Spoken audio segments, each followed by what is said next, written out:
Disclaimer. I wanted to record indie hacker interviews so that I would be able to listen to them as I drive or work out. I do not own this content, so please support the indie hacker community by reading the original interview via the link in the description. And if you're interested in joining an incredible community of entrepreneurs working to build online businesses, I can't recommend checking out indiehackers.com enough. A crash course on what it takes to produce online courses. Hello. What's your background, and what are you working on? Hi. I'm Nick Janatakis, a self-taught full-stack web developer and teacher who focuses more on the DevOps side of things. I've been writing code for about 20 years and have been doing freelance consulting work for most of that time. A few years ago I wanted to take a shot at teaching online courses, and I now focus my time on writing content, but I still do freelance work and hack away on my own side projects too. In the past 18 months I've taught over 20,000 people about Docker and other developer-related topics. Throughout that process, my course-related income has been about $165,000 USD. The monthly breakdown is a bit all over the place. Sometimes it's $4,000, and sometimes it's $15,000. What motivated you to get started with your online courses? I hit a stretch where consulting income slowed down, and I brainstormed ideas on how I could create another income stream without having to apply for a job. I discovered long ago that I'm not equipped to work as a traditional 9-to-5 employee, but that's a story for another time. I validated the online course idea by creating a 30-day, $12,000 Kickstarter campaign to make a Flask course. There was no rhyme or reason on why I picked Flask specifically. I was personally using it for quite some time and I think it's a fantastic web framework. I had no following or mentors, or any idea what I was doing, especially not when it came to running a marketing campaign for Kickstarter. But I lucked out. An Australian businessman backed nearly the entire project with only a few hours left in the campaign. It was quite the 30-day adventure. You can say I was lucky, but if I had done nothing, there'd have been no chance of this ever happening. My backup plan was to create the course even if the campaign failed, but achieving success through the campaign invigorated me with confidence that this might really work. If it hadn't been for my newfound Aussie buddy, I'm not sure I'd still be creating courses today. You can say I was lucky, and I definitely won't contest that, but I like to think that you make your own luck. This opportunity only came about because I put myself on the line and took some form of action. If I had done nothing, there'd have been no chance of this ever happening. What went into putting the initial course together? It took a slew of skills to create the course. Here I was, an introverted software developer, suddenly on the hook to make a video course with no teaching experience. Worse still, I had no idea about audio or video editing. But hey, who doesn't love a good challenge? I have no mentors or friends who started their own business, so I had to learn everything from books. Honestly, it didn't cost much to get started. I borrowed a microphone from my friend and bought a Camtasia license for $99. I still use that program for recording and editing the screencasts today, but I've since upgraded my microphone a few times. I posted a current list of hardware and software that I use for everything on my site. While it didn't cost a lot of money to get started, it did take a long time. For a tech course you need to create all of the source code and examples for the course, thoroughly test it on multiple devices, and then create a lesson plan around that content. It took me around 3 months of working 70 to 80 hours a week to make the first course. I put all of my freelance work on hold, except for maintaining existing clients, and worked on it non-stop until it was done. I even made my Kickstarter deadline. I wrote around 90,000 words of scripts to help me narrate the course, put together a massive 4,000-plus line Flask application as the example app, and prepared all of the slides. And that was only half of the job. The other half was recording and editing the videos. I still do pretty much the same thing for my current courses, but I've optimized the workflow a ton, while drastically improving the production quality. Nowadays, I can make a 5-hour course in about 2 months while working half the number of hours, which frees me up to blog more and take on new freelancing gigs. How have you attracted users and grown your traffic? I initially launched my first course with no prior audience. All I did was post replies on Reddit and Hacker News when an opportunity came up. I didn't really pitch the course.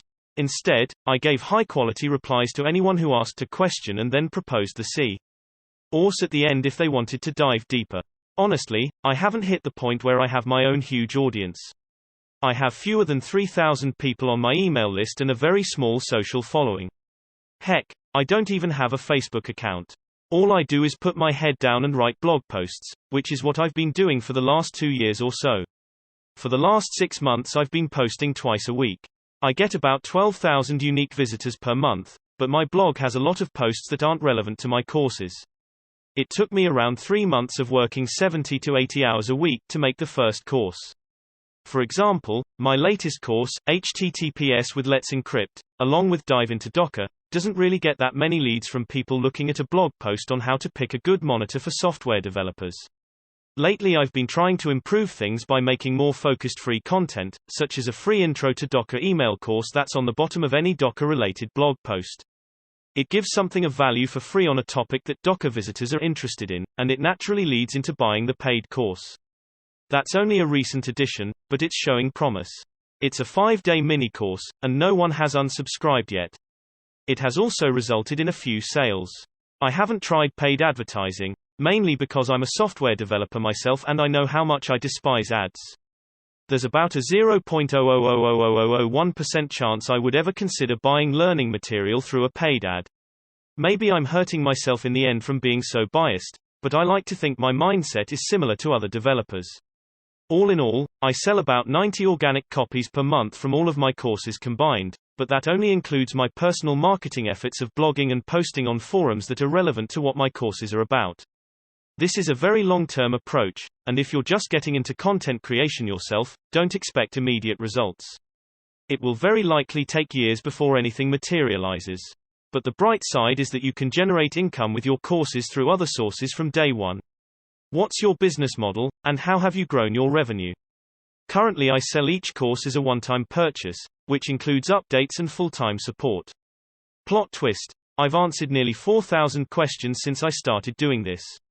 An interesting side effect of creating courses is that folks will start contacting you with other paid opportunities, such as freelance and speaking gigs.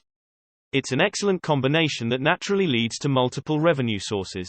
Self-promoted organic sales are in the neighborhood of $3,000 per month, with spikes when I release a new course. For example, the Dive into Docker course that I released 3 months ago has generated $22,000 total so far, with a bulk of that happening in the first month. Both Dive into Docker and HTTPS with Let's Encrypt are being hosted and sold using a third-party course hosting backend called Thinkific. For now they get the job done, and it saves me from having to spend months creating my own backend for hosting courses. I also use third-party marketplaces like Udemy for some of my older courses. In fact, this is how I initially started. I have a love-hate relationship with them. On one hand, they provide a decent chunk of my course income, but on the other hand, one of my goals is to build my own audience and decouple my dependency on Udemy. That's why my latest and upcoming courses will not be sold there, most likely smiley face. The issue with Udemy is that they constantly sell your courses for $10 and then take 50%. Plus, as with any other marketplace, they have crazy search algorithms that punish older content, and instructors are left in the dark for a lot of things. The biggest downside is they don't give you access to your own students' information, such as email addresses, which essentially locks you into their walled garden. Also, as competition increases in your niche, you can suddenly wake up and notice a course that was making $150 per day drops to $20 per day, and there's nothing you can do about it other than to make a new course. Here's my lifetime earnings on Udemy. The takeaway from this graph is that in March 2017 I started to lose a lot of revenue on Udemy, but it's not a total loss in the end. That lost income is now coming from my own self-promoted sales outside of Udemy. In terms of expenses, I currently pay $99 per month for Thinkific and $10 per month to host my personal site and course landing pages on DigitalOcean. Udemy doesn't charge a monthly fee, but they do take 50% of your revenue. The biggest lesson I've learned here is that using marketplaces can give you a substantial amount of income early on, but you're pretty much signing your soul to the devil. If you can afford to do things on your own from day one, you'll likely be better off in the long run. Just understand that the risk is much higher, because the turnaround time before you make anything could be years, or never. What are your goals for the future? It took me a long time to figure out that I genuinely enjoy creating content, and if we lived in a world where money didn't matter, I'm certain I would be doing this for free. In the end, I just want to be able to travel the world without any financial pressure or dependence on a single location. If I can do that while making other developers' lives easier by sharing everything I've learned, it puts a big smile on my face. To me, that's living the dream. I'm not in this solely for the money, but I'll admit, I do fantasize about roaming the earth while making $45,000 plus per month and never having to worry about income for myself or future family. If we're talking about personal goals, I want to explore all sorts of caves around the world while listening to death metal. Of course, I'd take breaks throughout the day to answer any questions people had about my courses, obviously. Moving forward, I'm going to continue creating content and hope something sticks. I know it won't be an easy path, and I foresee there being two roadblocks that I'll need to get past first. It's extremely difficult to gain traction on anything nowadays because of how much information is floating around.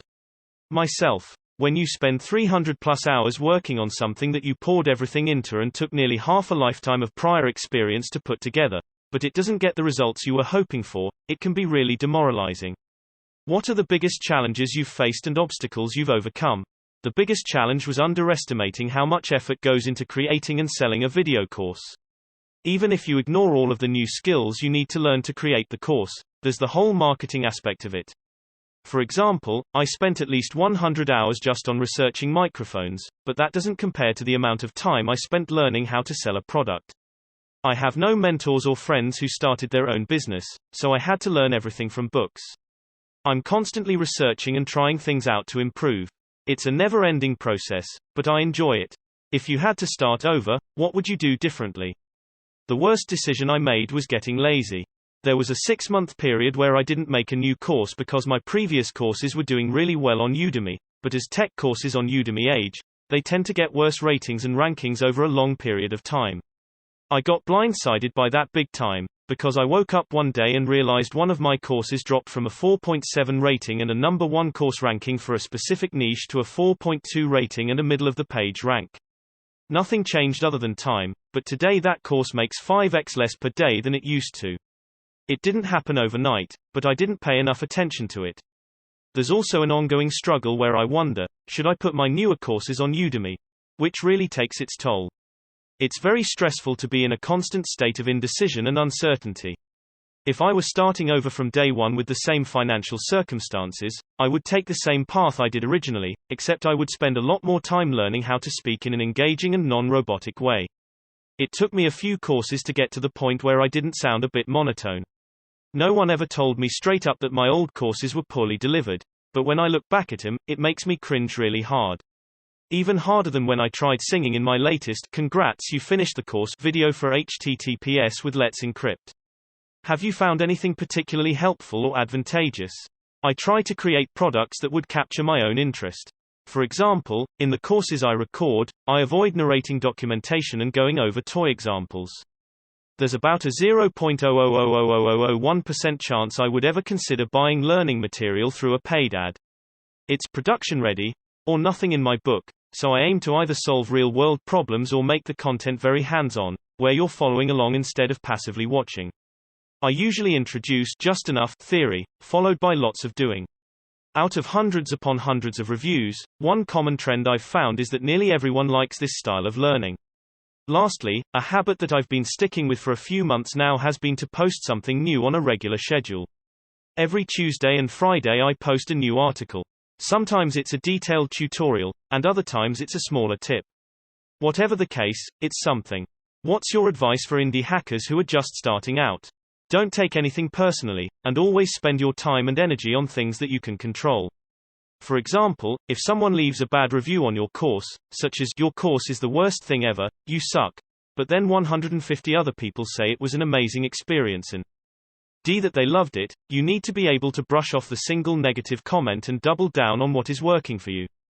Train yourself to think of more than one right answer, because when it comes to running a business or creating anything, there is no single right answer. You can do things a dozen different ways and they might all work or fail. Just keep testing and use facts to guide your decisions. Be on a constant lookout for opportunities, and don't be afraid to spend time brainstorming ideas. For example, as I write this answer, I'm literally thinking, having just answered all of these questions, I believe any motivated developer could start profiting from their first online course in 60 days without any prior audience or paid advertising. I didn't hold anything back in this interview, but we've barely scratched the surface, due to time constraints. If you're interested in a step-by-step course on how to repeat the process while learning everything I've learned in the past 2 years, then please let me know by filling out this 2-question Google form. If there's enough interest, it may very well be my next course. By the way, this is a real-world example of pre-validating an idea, and it came out of nowhere. In the meantime, here are 2 books I've read in the last year that drastically changed how I think and live my life for the better. How to Win Friends and Influence People, by Dale Carnegie. A Whack on the Side of the Head, by Roger Von Eur. Where can we go to learn more? My personal site contains a bunch of free articles and guides on general software development, DevOps topics, along with a list of courses that I've released. You can also find me at @NickJanatakis on Twitter. Drop by and say hello. Lastly, if anyone has any questions, please post them in the comments below and I'll do my best to answer everyone. P.S. Special thanks to Courtland and Channing. They've done an amazing job at building up indie hackers, and I really appreciate being a part of this community. Nick Janatakis, creator of Nick Janatakis. Want to build your own business like Nick Janatakis? You should join the indie hackers community. Hugging face, we're a few thousand founders helping each other build profitable businesses and side projects. Come share what you're working on and get feedback from your peers. Not ready to get started on your product yet? No problem. The community is a great place to meet people, learn, and get your feet wet. Feel free to just browse. Courtland Allen, Indie Hackers founder.